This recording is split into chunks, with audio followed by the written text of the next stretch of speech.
waa qaybtii lixaad ee barnaamijka taxanaha afmeer waxaana qaybta lixaad ee barnaamijka taxanaha afmeer aan ku soo qaadan doonaa mid ka mid ah horjoogayaashii ururka argagixisada al-shabaab qaybtooda amniyaadka u qaabilsanaa gobolka mudug waa horjoogihii kanwaanleydii hilibka maxamed cabdulaahi ayaanle oo loo garan og yahay abbayle waxaana uu ka mid ahaa 18 mujrimiinta ahaa ee lagu qasaasay caska magaalada gaalkacyo kadib markii maxkamadda sare ee ciidamada qalabka sida ay ku soo xukuntay dil toogasho oo u dhiganta dambiga ay galeen maxamed cabdulaahi ayaanle waxa uu horjoogo u ahaa tiimam aad u fara badan oo dhammaantoodba ahaa kanwaanleyda hilibka geela dadka reer gaalkacyana ay in badan si aad ah u garanayaan kuwaas oo dadka kula dhex noolaa qaab shaqo hilibley oo kala ah balse shaqadooda runta ay ahayd ganacsiga dhiigga dadka Soomaaliyeed gaar ahaan shacabka magaalada gaalkacyo ee labada dhinac ee Puntland iyo Galmudug abbayle iyo kooxdiisu waxa ay dilal aad u fara badan ay ka geysteen labada dhinac ee Puntland iyo Galmudug ee magaalada gaalkacyo waxaana dhammaantood ay barnaamijka afmeer ay u sheegeen sidii aad horeba u daawateen maxamed cali karaay in dilalka ay u geysan jireen sidii ay lacag ku heli lahaayeen balse maskaxdooda iyo maankooda marna kuma soo dhicin in laamaha amniga Puntland ay ka daba tagi doonaan dhiigga xaqdarrada looga daadshay shacabka magaalada gaalkacyo ku fogaan meeno waa marxuune maanta ilaahay hortiisa ayuu la hortaagan yahay dhibaatadii uu geystay balse waxaan halkan idinkula wadaagaynaa sheekadiisa oo uu si mug iyo miisaan la uga warramayo taariikhdiisa xagjirnimo xilligu al-shabaab soo galay sababihii ku dhiliyay inuu argagixisada ka mid noqdo sidii ay dadka u dili jireen lacagihii ay qaateen iyo laftigiisa oo ka warramaya taariikho isaga si gaar ah u taabanaya afmeer fashilka argagixisada al-shabaab ee guud ahaan Soomaaliya bismillaahir rahmaanir rahiim alxamdulillaahi rabbil caalamiin wa binastaciinu calaa amuuri dunya wad-diin sayyidina wa nabiyyina muhammadin sallallahu alayhi wa sallam amma ba'd assalaamu calaykum wa rahmatullaahi wa barakaatuh waxaan ahay nin loo yaqaan magaciisa maxamed cabdulaahi ayaanle oo ku dhashay oo ka soo jeeda gobolka Shabeellada Hoos gaar ahaan degmada Mareerey ayaan u dhashay qabiilka dega alxamdulillaah hooyo iyo aabo ayaa meesha deganayeen waxaan dhashay taariikhdu markay ahayd 1987 ayaa Mareerey ku dhashay 10 sano markaan jiray 12 sano alxamdulillaah hooyo Allah ayaa oofsaday ilaahay jannatul firdaws al-a'la waalidiinteena Allah ka waraabiyo waalidiinta muslimiinta kulli insha Allah 12 sano kadib hooyo waxa la dhahay jiray magaceeda Caasha Cali Jeelle waxaa dhalay macallin Cali Jeelle oo gobolka Shabeellada Hoos oo dhan macallin dugsi Qur'aan caan ku ah oo dadkoo dhan ay wada yaqaaneen meel walba oo laga yaqaan tuulo kasto macallinkii ayaa ila soo wareegay hooyo kaliyad ayuu ifka ka lahaay gabar iyo wiilba anagoo 3 ah baa waxaan la soo wareejiyay magaalada Afgooye gaar ahaan xaafadda Baalguri markaan imaaday macallinkii Qur'aanka oo dugsi Qur'aanka aan ku soo bilaabay Mareerey waxaan joogay suuratul Qaafir dhanbi wa qaabil at-tawb shadiidul iqaab alxamdulillaah barti ayaan ka sii waday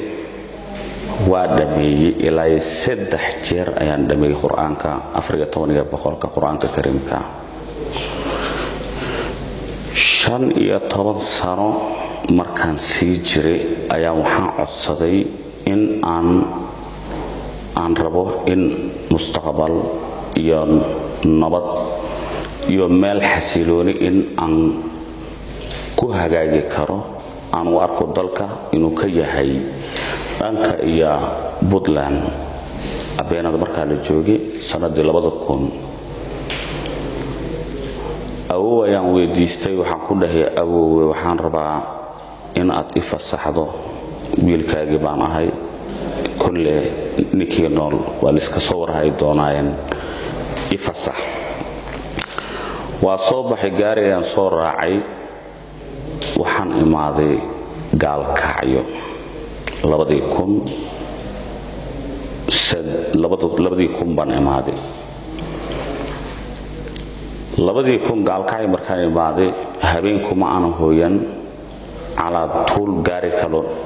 sii dheereeyaan sii fuule ani iyo nin kale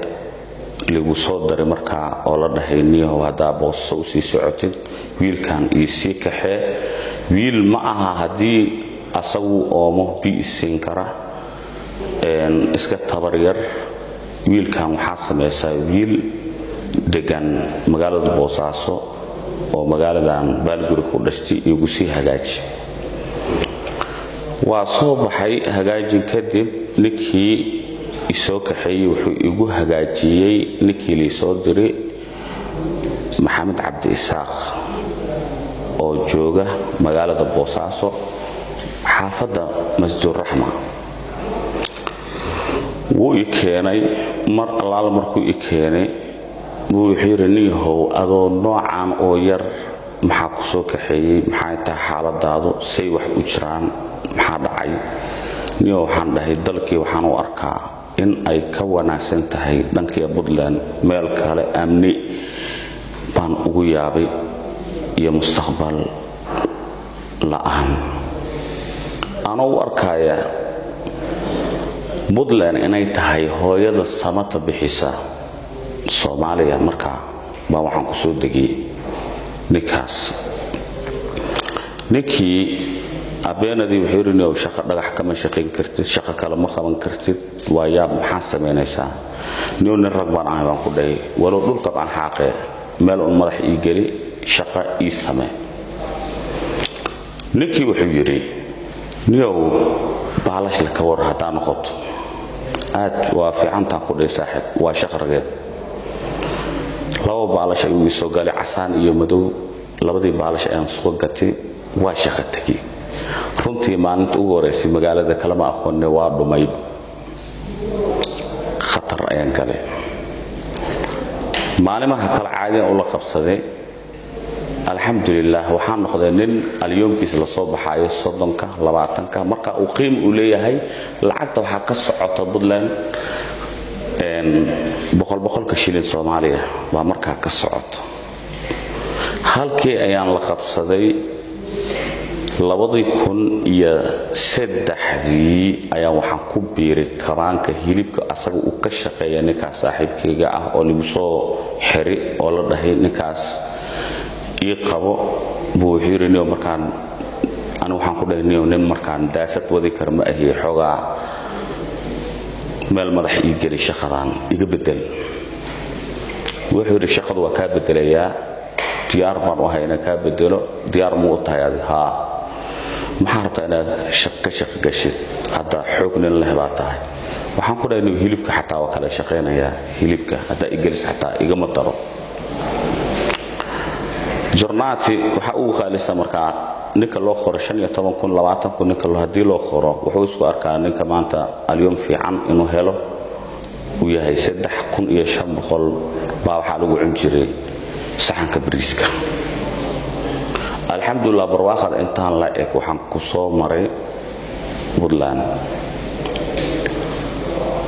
runtii Puntland markii aan intaan soo maray waxaan u arkay in aan ahayba muwaadin Soomaaliya oo reer Puntland inaan ahay ayaan u arkay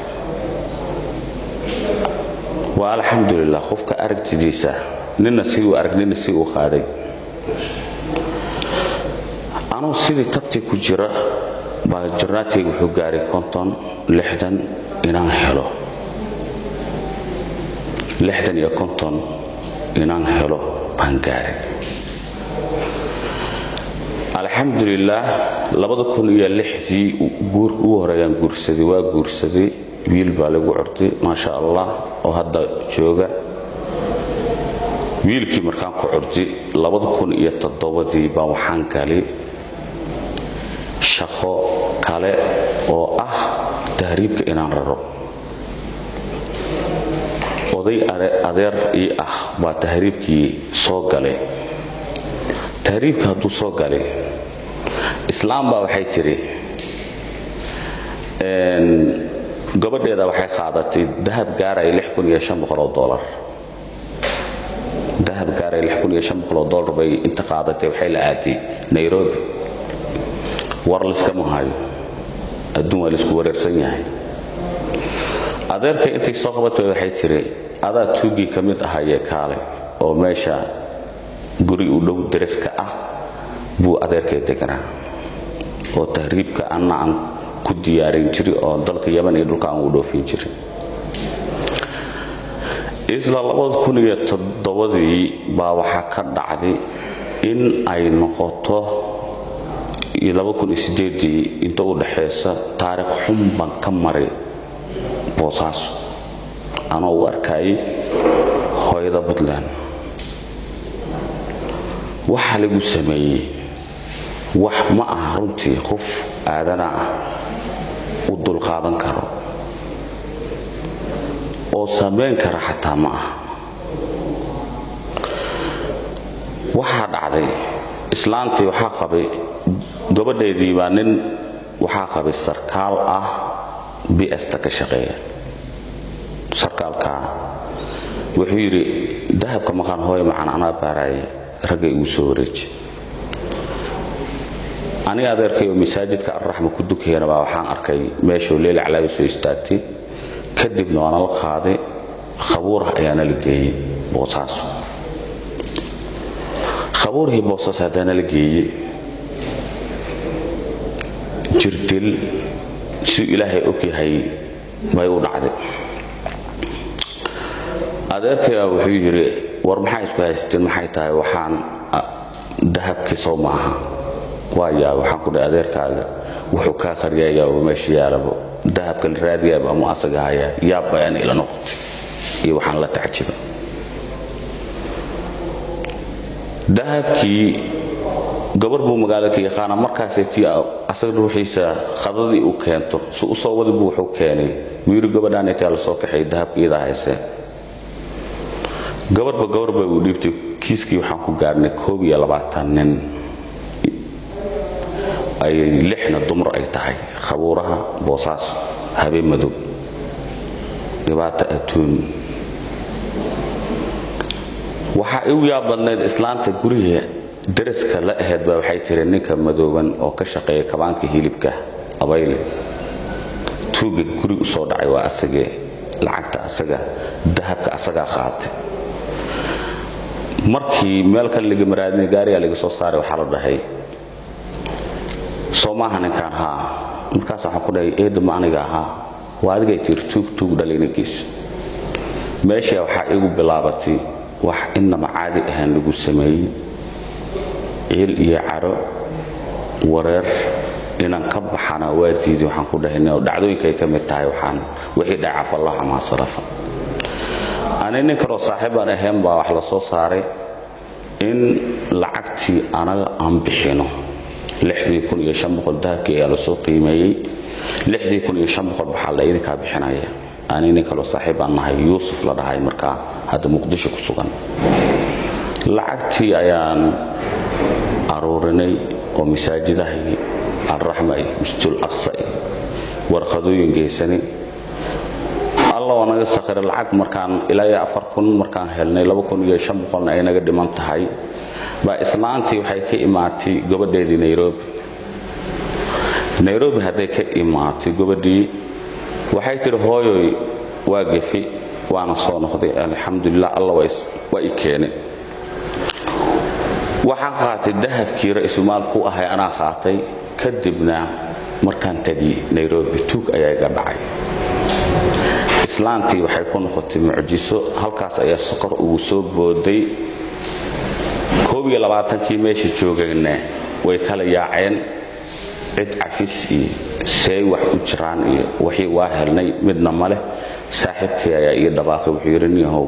xaafadii dariska ahayd waxa ka dhacaya bulaacan caadi ahayn ee kaali mar ila tag daris weeyaan tagno maadaama ay naxumeeyaan u qaadameene islaantii waxay leedahay ay ku ooynaysaa hoogaagii maxaa sidaa ka wadaa aniga 22 ayaan galabsaday oo dib iyo dhibaato aan u geystay meel aan ka doono cafiskoodana garan maayo musaasaan igu sheekaysaa islaanta safar ayaa ku soo booday kadibna jiir ayaa taabtay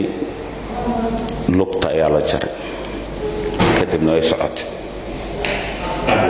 way dhimatay Allah yarxam raaximin ka gudub 2008 markaan sidaan aan u soo galnay baa waxaan dhahniyahow xataa lagu dhihi maayo raali noqda oo maxaa ahaydeen war halkan waa sidee anoo arrinkii la tacjiibsan oo la yaaban baan inaan saaxiib nahay oo ka soo jeedo deegaanka Baran baa fikrad igu dhaliyaan wuxuu yiri niyo saaxiib waxaan ku sheegahaa waxaan ku hayaa wiri arrin muhiim ah waa halka aga biiri doono mashruuca ururka diiniga xarakatu shabaab wal mujaahidiin wuxuu yiri waxaan aadeynaa buuri Baran markaan aadnay maalinta ugu horeysay Baran markaan tagnay waalidiidi inaan soo galo amar la'aan ninka telefoon baa la soo siiyay waxa la kula socday hebel baa ila socda markaas ayaa meesha laga aasaasayaa waa socdaa laakiin sida uma tiro badna waa socdaa siyaadu u socdaa magaalada Boosaaso wuxuu ka dhigay waxaan caadi ahayn laakiin anaga markaa waa ku cusubnahay aniga wiilkaas 2008 baan ku biiray wiilkii haddaan tagnay Baran waxaan shiro alla wiilkii Baran haddaan tagnay wuxuu yiri saaxiib ma soo gali karnaa telefoon buu naga hormariyay telefoonkii baa xal lahay may ma soo gali kartiin ninkaas inuu amar qaada in kale horta hala tijaabiyo waxaan ku dhahay saaxiib gacali ani meesha ma istaagi karo sababtu maxay tahay cidna kama aqaan Baran gidaar cidlaan ma istaagi karo waxay wuxuu yiri ma soo gali karnaa war ninka hadduu dood badan yahay oo sida uu sabr bul heen naga celi baa la dhahay bartaan ka soo kala laabani maalin labaad haddana uu tashkiili dhowr maalin markii la joogay isla 2008 ay kamid tahay baan noqonay meesha waxaan kula kulmay nin loo yaqaan magaalada Boosaaso caan ka ahay Sheekh Usmaan oo masaajida uu aruurin jiray albasiir xataa asaga dhisay lacagaha magaaladu ka aruurin jiray baan halka ka gartay inta kale waa garan waay culimadaas wayna soo dhaweeyeen si fiican way noo marti sooreen waxay dhaheen ka war xaaladiin ma sha Allah wiilal fiican baatiin adduun wax ma yaale aakhir hala shaqeysto 10 ayaa wuxuu ka bilaabanayaa masaajidka Abu Hurayra casirkii markii la gaaro soo xaadira Baran markaa joognaa wax hadala ma jiro kadibna bartaan ka soo kala wareegnay masjidkii Abu Hurayra waxaan ku xaadirnay casr walba dhowr kitaab aan ku bartay kitaabka usul salaasa nuur yaqeen khud aqeeda baan ku bartay tawxiidka oo Allah bulbara dadka dhan adka bari qaadanaysid baan waxaan ku bartay masaajidka markaan ku bartay muddo kadib isla 2008 baan si fiican baan kitaabkii waxaan keenay inaan dadka aan ugu celiyo ayakana ay la qaataan cashiradii hore cashiradii dambe meeshii duruus aan caadi ahayn baa ka soo baxday wax kale la sheegi maayo muddo 6 bilood 7 bilood aduu waxaan ahay arday wax baranayso oo kamid ah dadka dad wax bari kara kadibna ay wax loo soo doono kara inaan kamid noqdo baa meeshii la iclaamiyay ninkii waa iskeen wareeji waa ka dhaxbaxay waa ka tagi meeshii waxay ahaatay masaajidkii waxaan ku xirnaad kitaabkan ka soo marsada waa ka soo tagaa kitaabka ka soo tagaa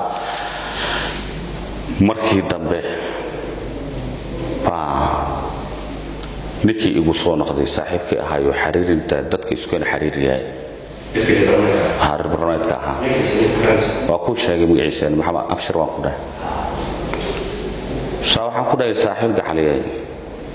aniga hadda si fiican baan wax u fahmay xalaasha iyo xaaraanta gaalka iyo muslimka aqalka iyo aqli darada inta waa fahmay wax ii dhimo ma jiraan waxaan kaloo bartay weliba dadka inteenaan moogi inta kale inay dhaaqood ay isticmaalaan diintoodaba ay tahay diin ku salaysan qodob iyo waxaan la arki karin baan ogaaday baan ku dhahay saaxiib haddaba waayahay aad baa u fiican tahay buu yidhi 3 maalin kadib markuu joogay buu yidhi $80 roob xalika soo dhiibur berber ku shubiiri abaalmarintaadana kulli ilaahay baa xaqiisa ay taray in ajri ila ala allah ilaahay subhanahu wa ta'ala xaqiisa wax ku yaalaan mar hadaa bada wax kala fahanti waayahay waa soo baxay wuxuu yiri 3 maalin kale haddana waxa ay xigtay inuu dhaho masaajidka ma ahe 2 guri oo masaajidka ka dambeeso oo hadda albaabada xataa laga baxay oo niyu boosaaso dhanka suuqyada ku yaaleen baa lagu shiri jiray casridii meeshii ayaan tagnay oo igeeyay marka odigii Cusmaan ahay meeshuu fadhiyaa tiin yaqaan ma jiro tiin kama ku baxo tiinka kala garan maayo isma yaqaaneen sababta ah saacadooyin baa loo kala balansan yahay adigu waxa isu haysataa kali inaad adiga tiinka kali meesha aad ka shaqeynaysid ba nin is yaqaan ma jiro markaas wuxuu yiri assalaamu alaykum wa alaykum salaam waxa tahay laga bilaabo maanta laanta sahanka iyo bartoonka xogta soo tabaniyo inaan noqoto rabaa kabar mustacdin insha Allah waan ku dhahay fiican tahay si fiican Allah ku sharfo waana sameynaya wuxuu yiri waxa laga rabaa hadda keensi kartid dad oo tashkiilka si fiican u fahmeen diintana fahansan inaad la imaato ma sameyn kartaa waxaan ku dad hadda aniga aan wax baray oo meel gaar ah joogaan ma jiraan laakiin haddii dad aad igu darto oo oday aad iga sii dhigto oo aan u noqdo laanta sahanka iyo tilmaanta iyo soo tabnida xogta diyaar ayaan u ahay markaas nin reer koofar ka imaaday baa anagoo reer boosaasood ah anigoo 5 iyo 6 waxaan ku ahay 4 ana 5 ku ah baa nin nolol daray oo aqoon fiican u leh waayo tiinkii markuu 5 u ka dhisan yahay waxa lagu daraa nin yaqaan calaamadooyinka shaqada wadi kara baa 6 loo dhigaa 4 mateeriyi mid baa 5 loo dhigaa inta kale aan waxba aqoonin laakiin waxa muhiim ah laanta sahanka iyo tilmaamaha soo bixiso waa inuu koob yahay nin kale oo u qaabilsan iskoolada waa in ay ku daraan sababtoo ah waxaa la diidayaa ninan ayaga aan hubin hubkoodu dhiiba maayaan inta kalena farsaamul bay qaadanaysaa oo way dab soconaysaa halkaa waxay u tahay tashqiil iyo waxbarashay u sii tahayba gruubkaas oo 5 ka kooban baa waxaan u noqday oday haddaan oday u noqday maalinta ugu horeyso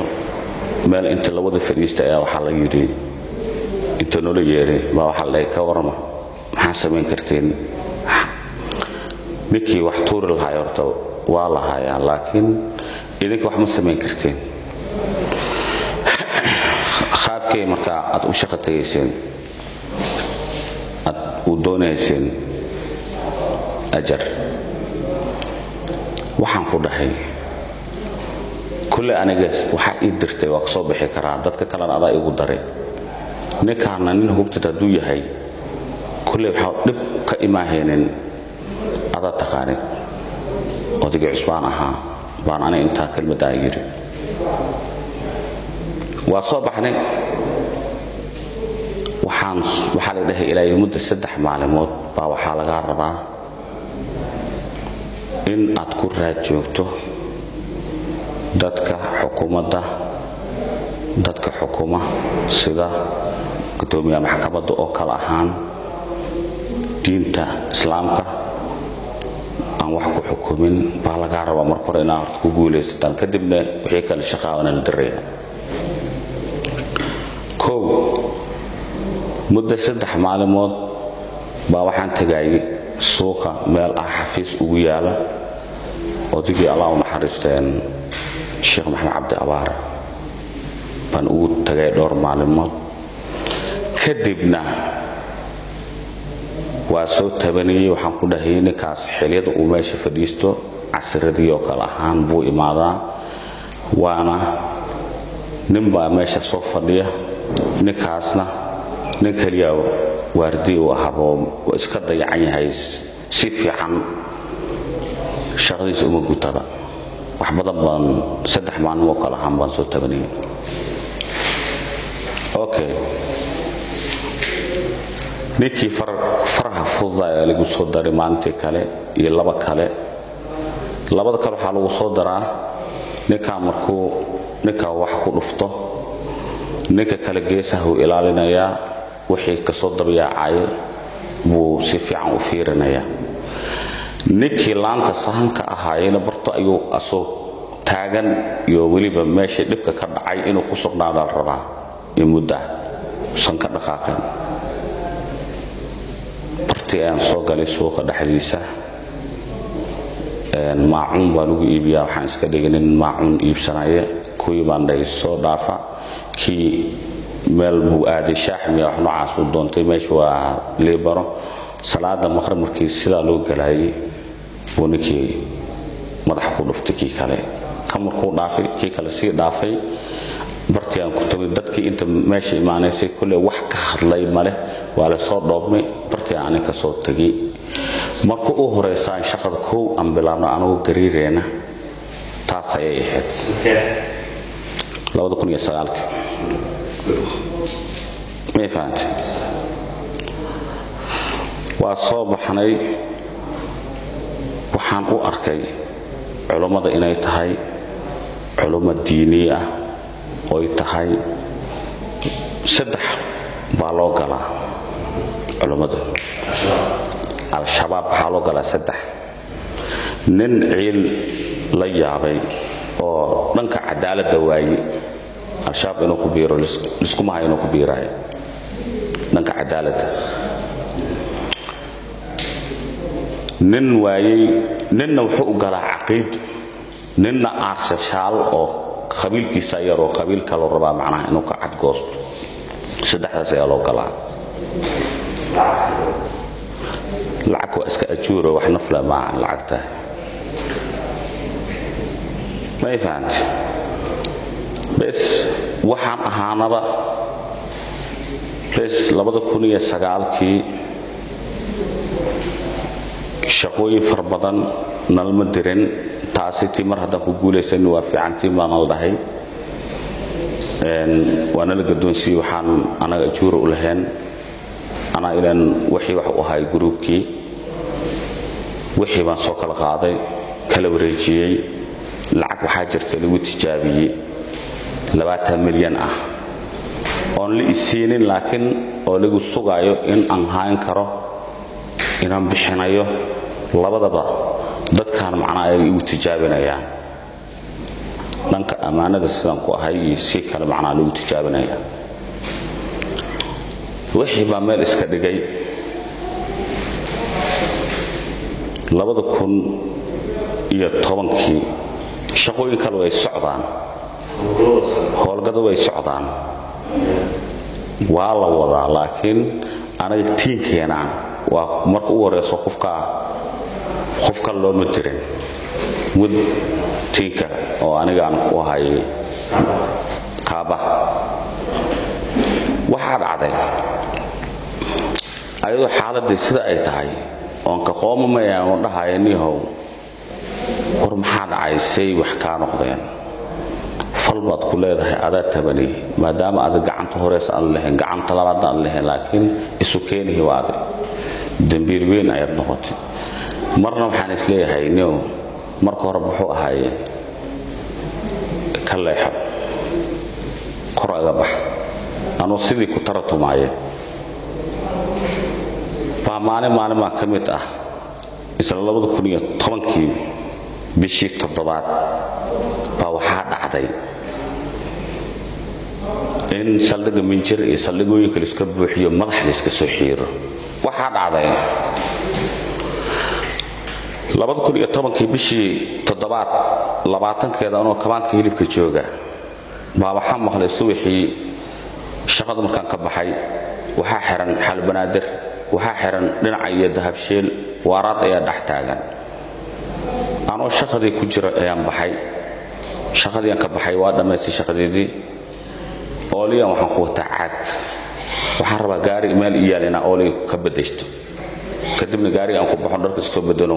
iska sii xarakooda magaalada iska sii mara anigii caagiga oolida baa waxa dhacday madax inta liga soo xiiro gaari sida aan qof loo ciqaabin ari carbeedka meesha la galiyo hoos raarta in lagu soo guro anagoo gaareen intaasoo 100 qof kadibna magaalada gaalkacayna la keeno magaalada gaalkacay markiina la keenay waxaan la soo dajiyay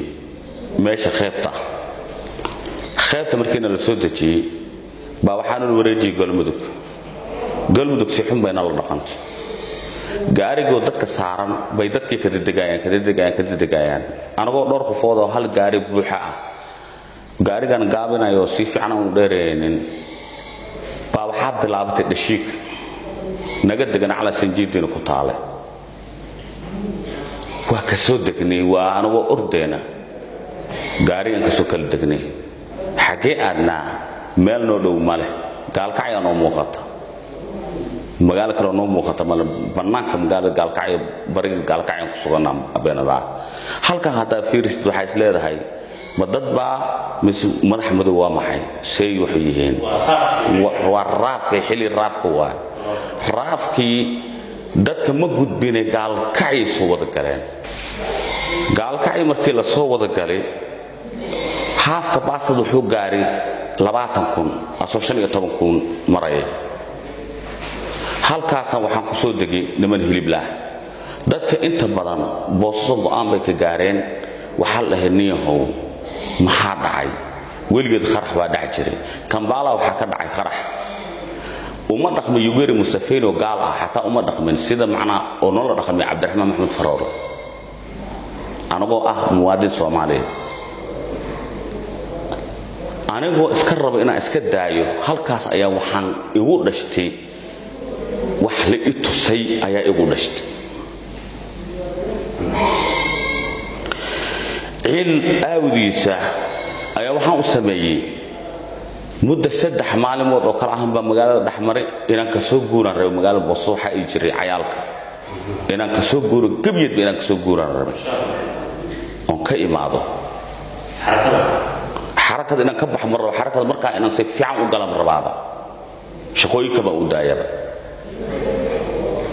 hore waxay iga ahayd laa walaa inaan ka baxo inaan ku jiro waa niideed way ahayd laakiin abeenadii aan noocaan arkay baa waxaa i tustay dadka inaan kala leenahay wadanka ay reer Puntland iyo reer Soomaaliya inaan kala noqonin macnaha oo bari iyo koonfur inaan kala noqonin marka Puntland waxaa haystay Cabdiraxmaan Maxamed Faroole waa markaa madaxweynaha ahaa anagoo muwaadin Soomaaliyeed ah baa waxaa dhacday in la soo tarxiilo dad badan oo halka ku jireen ayaa talooyin la imaadeen dadka guud la noqday dadku waxay leeyihiin naan boos aadi maayo nin wuxuu leeyahay in gaal kacay waa ka tagaya boos iska day gaal kacay xataa ka tagaya sabab maxaa yeelay aniga waxaas ma ahayn ku jirin dadku isku jiraan nin kasta wuxuu tashqiilinayaa ninkii shaqada aan ku jirin buu tashqiilinayaa ninkii ku jirina il ayaa u sii kordhiba tashqiil uma baahna kaas inuu dad aruursado mooyee si kale uma baahna bas muddo 3 maalmood iyo 4 maalmood waxaan joogaa magaalada aan isla ilaahay halka ka soo guur wax nidaam ah oo halka ka yaala habiraata ma jirto waxaan dhahay waayahay ka soo guur maalintii saddexaad ayaa waxaan ku la kulmay meesha hada aan aqoonin hore uma aqoon hadda laakiin si fiican ayuu kala aqaana gaalkacay Umar Samatar maqaayada maande horteeda waxaan ku kulmay Ahmed Maxamed Cuuk jeeri oo markaa nacnac iyo waxaas gabanay runtii maalinta ugu horeyso waa isfahanay oo shaqada isku soo qaadeen ka horna jeeri aqoon hora isku ma aan lahayn nacnac baan ka iibsaday waa ag istaagay wuxuu ila eekaaday kan inuu nin reer koonfur yahay kadibna qaabka aan leenahay iyo nidaamka 2-3 maalmood inaan sahankii aan bartay baan ninkii ku soo noqnood waa 2019 bishii 7 weyn maalintii dhanba waxaan ku dhahay Nigeria ka war xaalad noo fiican ayuu yiri ka war xaalad ma sha Allah noo dadka la soo tuuriyo la soo qaxiyay kamid ah noo dadka la soo tuuriyo la soo qaxiyay kamid ah halkii aan isku weydiinay jeeri abdaayna wali baraniyo beelo abdi shaadiyay baykaraya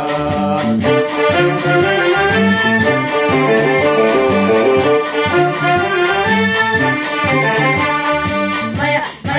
iyaga barku dhacayna ma bayrin karaya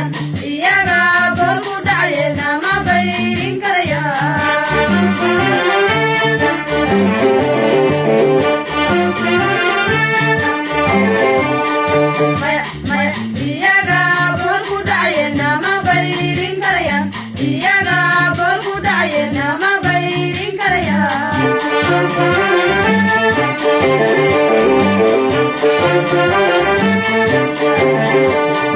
intaas waxaan ku soo afmeeraynaa qaybtii koowaad ee sheekada horjooge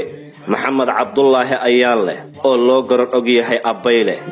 jab iyo hoogba waa kan dambeeye habeen dambe haddii Allah haween ogolaado ayuu sheekada inoo ka bilaabi doonaa kulankii ugu horeeyay ee isaga iyo Maxamed Axmed Cali Cawka Jeeri oo ahaa madaxii guud ee tashkiilintii hawlgallada argagixisada Al-Shabaab ee gobolka Mudug waxaa sheekada nuxurkeedu uu ka bilaaban doonaa kulanka isaga iyo Jeeri kooxihii uu ka abaabulay magaalada Gaalkacyo ee kawaanlayaasha hilibka dilalkii ay geysteen iyo ilaa qabashadiisii qaybtan labaad ee soo socota waxa sidoo kale uga warrami doona sheeko si gaar ah isaga u qusaysa oo la xiriirta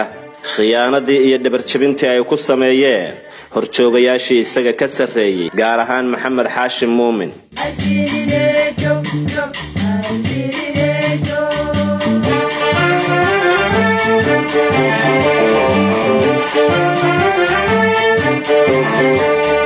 alla beriya baalka dembigii ka soo baxayo sambuura kula noqon